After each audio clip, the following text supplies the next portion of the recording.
இன்றைக்கி நம்ம கிச்சனில் இட்லி தோசைக்கு ஒரு குருமா பண்ண போகிறோம். இது வந்து கும்பகோணம் சைடில் தான் ரொம்ப ஃபேமஸ். அதுக்கு பேர் வந்து கடப்பான்னு சொல்லுவாங்க. அந்த மாதிரி ஒரு குருமா தான் இப்போ நம்ம பண்ண போகிறோம். எண்ணெய் காஞ்சதுமே கொஞ்சம் சோம்பு, 2 துண்டு பட்டை, 2 கிராம்பு, 1 ஏலக்காய், பிரிஞ்சி இலை 1 பொரிஞ்சதுமே ஒரு பெரிய வெங்காயத்தை நீல வாக்கில் கட் பண்ணியிருக்கேன், அதையும் சேர்த்துக்கலாம். வெங்காயத்தை அதிக நேரம் வதக்க தேவையில்லை, அது வாடினாலே போதும். இப்போ ஒரு சின்ன தக்காளியை கட் பண்ணி சேர்த்துக்கிறேன். அந்த தக்காளி வந்து நம்ம விருப்பம்தான், சேர்க்கணுன்னா சேர்த்துக்கலாம், இல்லைன்னா தேவையில்லை. சிலருக்கு பிடிக்கும், சிலருக்கு பிடிக்காது. அதனால் தக்காளி வந்து சின்னதாக 1 சேர்த்துக்கோங்க. அதை வதக்குனதுமே உருளைக்கிழங்க வேக வச்சு எடுத்திருக்கேன், அதே மசித்து இந்த தக்காளி கூட சேர்த்துக்கலாம்.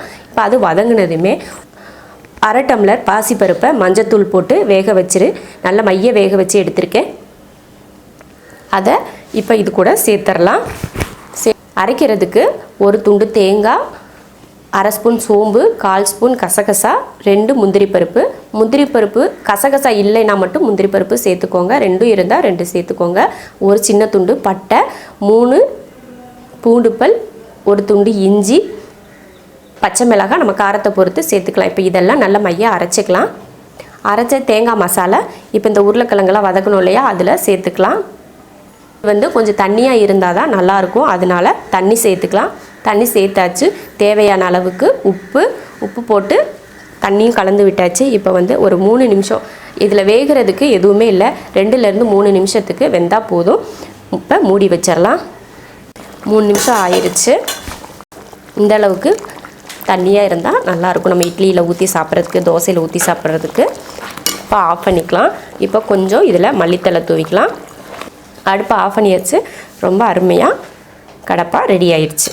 இது வந்து கும்பகோணம் சைடு தான் ஃபேமஸ், ரொம்ப நல்லாயிருக்கும். இது டேஸ்ட்டும் பார்த்திங்கன்னா ரொம்ப நல்லாயிருக்கும். இது இட்லிக்கு மட்டும் இல்லை, தோசை, பூரி, சப்பாத்திக்கெலாம் கூட ரொம்ப நல்லாயிருக்கும். சாப்பாட்டுக்கு அந்தளவுக்கு நல்லா இருக்காது.